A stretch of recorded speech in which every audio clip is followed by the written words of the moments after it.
mother and 3 children had been fatally shot by their father in a murder-suicide.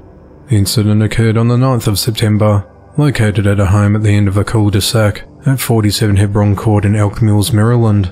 The authorities said that 39-year-old Marcus Milligan shot his 37-year-old wife Tara Milligan dead inside their home and then proceeded to murder his 3 children, 14-year-old Teresa Milligan, 11-year-old Nora Milligan, and 8-year-old Finn Milligan, before turning the gun on himself. The police said they received a call at 9:19 a.m. from a man to report that 3 children and a woman had been fatally shot. It's unclear whether that man was Marcus who made that call. The authorities said that the call was very short and the subject hung up. When they tried to make calls back to the residents, they went unanswered. When the authorities arrived at the property about 10 minutes later, they found all 5 family members dead from gunshot wounds. Tara's body was found on the first floor, while the 3 children's bodies were discovered on the second floor in various locations inside the home. Marcus's body was located inside a detached garage, next to a semi-automatic handgun he used to murder his family and to end his own life. Marcus and Tara lost their youngest son Connor to cancer just over 3 years ago. Neighbours said the family had moved into the home about 2 years ago, and that the kids would be seen playing outside in the rain and snow, and around the creek. Animal Control picked up a dog and 2 cats from the family home that same day. The authorities have not provided a possible motive for the shooting, and the Sheriff's Office has no prior records of deputies responding to calls to that house. 39-year-old Julie Hoover, a former teacher at a private Christian school in Perry, Florida, was arrested last week for allegedly twerking on a juvenile student and pressuring him to drink alcohol at a prom. The incident occurred on the 8th of April, where Julie allegedly pressured the student to drink alcohol, even shoving the straw from her cup into the boy's mouth. Staff allegedly left alcohol in the back room for after the dance. On the dance floor, the boy told the authorities that Julie was twerking on him, which made him feel uncomfortable. At least 2 witnesses at the prom told investigators that they got in between Julie and the student to try and stop the teacher multiple times. Julie was arrested on the 6th of September and was released the same day. She was charged with contributing to the delinquency of a minor and authority figure soliciting or engaging in lewd conduct with a student. Julie was also previously arrested on the 8th of June for allegedly sexting with an 18-year-old senior at the school when the mother of the victim found the explicit messages. The victim's mother reportedly told the authorities that she believed that Julie was trying to sneak the student into a home while her husband was at work. Julie was a teacher at the Point of Grace Christian. The school said that Julie is a former teacher with the school and will not provide further information on her employment or departure from the school. 34-year-old Jennifer Norville of Ray, Ohio, is behind bars after shooting a person and stealing the victim's vehicle before crashing it. The incident occurred on the 3rd of September, after Jennifer shot and injured a person along John Street in Zaleski, Ohio, and then taken the person's vehicle before crashing it nearby. Jennifer then fled the scene. Deputies searched the area shortly after the incident, but couldn't immediately find her. On the 8th of September, the authorities located Jennifer and arrested her. Jennifer's been held at the Southeastern Ohio Regional Jail. The Vinton County Sheriff's Office has not released the name or condition of the victim in the shooting. 51-year-old Howard Wolf is behind bars for fatally shooting 47-year-old Henry Henson. At 5:14 a.m. on the 10th of September, the authorities responded to the Vietnam Veterans Campgrounds, located at 8313 County Road East 400 South in Greentown, Indiana, on reports of a shooting. When officers arrived, they found Henry unresponsive laying on the ground with a gunshot wound to his chest. The medics arrived shortly thereafter, but despite their best efforts to save him, he was pronounced dead at the scene. Deputies then arrested 51-year-old Howard Wolf in connection to the shooting without incident. The authorities said that a preliminary investigation revealed that Howard was a guest at Henry's campsite.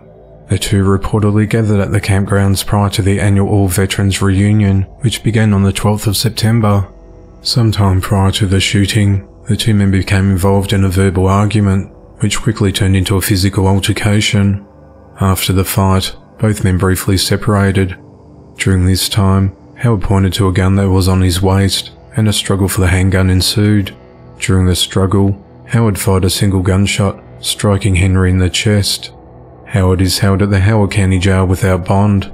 He is charged with voluntary manslaughter, intimidation, criminal recklessness, false informing, possession of marijuana, and possession of drug paraphernalia. An autopsy is scheduled for early this week. The investigation into the matter continues. 2 people are dead in what police believe is a murder-suicide. At around 11:30 p.m. on the 9th of September, the authorities responded to the 500 block of Nichols Street in Deming, New Mexico, regarding reports of multiple gunshots. During the investigation of the original call, another 911 call came in from a male subject. He claimed that his sister had been shot. Officers then relocated to 220 South Nichols Street, where they made contact with the caller and learned the victim's location. Upon arrival, officers found a 2019 Dodge Caravan, along with a deceased female, who police say sustained multiple gunshot wounds. In the process of securing the scene, they encountered a man who was also deceased with a handgun found nearby. The woman was identified as 38-year-old Jana Leedsma. She had been employed by the Mimbroads Memorial Hospital since 2014. The deceased male was identified as her husband, 47-year-old Walter Leedsma. The investigation into the matter continues. A professional bull rider has been fatally shot in what authorities describe as a domestic violence-related homicide in Salt Lake City that happened just after midnight on the 12th of September. 27-year-old Demetrius Allen of Fresno, Texas, was killed just hours after he competed in the Utah State Fair. Demetrius came to Salt Lake City to attend the Utah State Fair and arranged to stay with 21-year-old LaShawn Bagley, whom he had an on and off again relationship with. At 12:06 a.m, dispatchers received information about a man who had been shot in an apartment complex located at 965 South 200 West. Officers found Demetrius outside the woman's apartment, suffering from at least one gunshot wound, and began providing him emergency medical care. He was taken by ambulance to the Intermountain Medical Center, where he died a short time later. Police said they saw multiple bullet holes in the glass door to apartment number 102, to include bullet strikes to an exterior window of the same apartment. The bullet impacts all appeared to be coming from inside to outside. During the investigation, it was discovered that Demetrius and LaShawn had gone to a downtown bar and had gotten into an argument, after which LaShawn drove back to her apartment without him, and Demetrius got a separate ride to the apartment to pick up his belongings. The police noted that prior to Demetrius and a witness arriving at the apartment, Demetrius attempted to alert LaShawn through phone calls and text messages that he was coming over to retrieve his property. When Demetrius and the witness arrived at the apartment, they both knocked on the door and announced they were there to collect his things.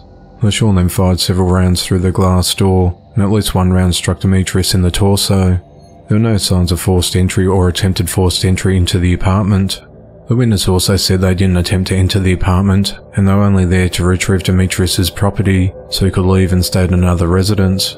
Investigators found all blood evidence outside the apartment. There was no observable blood evidence inside the apartment that would indicate he was inside the apartment when he was shot. While LaShawn was taken into custody, officers reported smelling a strong odour of alcohol on her breath. She invoked her rights to have an attorney present and was not interviewed. LaShawn is charged with murder and felony discharge of a firearm. Professional bull riders CEO Sean Gleason said that Demetrius was known by fans as Ouncy Mitchell. Ouncy was a talented cowboy, Gleason said. Ouncy got his name because he was born small. He grew up to compete with a huge heart, he said. 40-year-old Jamie Lee Vines is accused of fatally shooting his 61-year-old stepfather Roger Wolf. The incident occurred at around 10 a.m. on the 10th of September, when the authorities responded to a home located along Fall City Road in Jasper, Alabama, on reports of a shooting. When officers arrived at the scene, they found Roger unresponsive outside his home, suffering from a gunshot wound. He was unable to be saved and was pronounced dead at the scene. During the investigation, a witness told officers that Roger's stepson Jamie shot him during an argument. The officers did not release what caused the argument. James was arrested and is held at the Walker County Jail on a $250,000 bond. The investigation into the matter continues. 38-year-old Miguel Rodriguez allegedly killed his 33-year-old girlfriend Nemesis Florentino before barricading himself inside his home and shooting at police. The incident occurred at around 1:30 a.m. on the 11th of September, located at 2091 Swar Run Road in Lancaster, Pennsylvania. Deputies responded to the scene after Miguel FaceTimed a friend and showed his girlfriend's lifeless body. Miguel started shooting at officers with multiple weapons when they arrived and barricaded himself inside his home at the Park City apartment complex. The Lancaster County Special Emergency Response Team arrived about an hour after the initial call. Police said Miguel fired dozens of rounds at SIRT officers, but no one was hit. Officers tried communicating with Miguel, and at one point he opened the front door and scanned the area with a rifle, and a SIRT officer shot Miguel in the arm and shoulder. Miguel then retreated back inside the home. At 6:27 a.m, tear gas was thrown inside the home and Miguel was arrested. No law enforcement officers were injured during the standoff. Miguel was then treated at a local hospital under guard in a stable condition. At around 10:55 a.m, officers searched the home and found Nemesis dead with a gunshot wound to her head. They also found bullet holes in the windows, walls and ceilings, as well as blood splatter in multiple locations. A pistol was found on a bed next to Nemesis, as well as spent shell casings. The authorities learned that Miguel had sent a WhatsApp voice message to family members during the standoff, saying, "Hey, I love you. Forgive me for what I've done. I'm not turning myself into the police, and the police are there. Bye. Take care of my kids and all." Miguel faces charges of criminal homicide and recklessly endangering another person. 19-year-old Derek Helms is charged with manslaughter after allegedly driving a golf cart drunk when his passenger, 18-year-old Gabby Carrigan, fell out and died. At 12:26 a.m. on the 5th of September, the authorities responded to Briarwood Court in Mount Holly, North Carolina, on reports of a golf cart accident. The authorities said that several people were drinking and riding a golf cart in the area when someone fell out. Upon arrival, first responders found Gabby unconscious and not breathing. Life-saving efforts were started, and the victim was transported to a local hospital, where she died the next day. The police said that Derek was drinking underage, while recklessly driving the cart at the time Gabby fell out. The authorities said that Derek was initially charged with driving under the influence, felony serious injury by vehicle, and reckless driving. After Gabby's death, Derek was also charged with involuntary manslaughter on the 12th of September. Derek is being held at the Gaston County Jail on a $300,000 bond.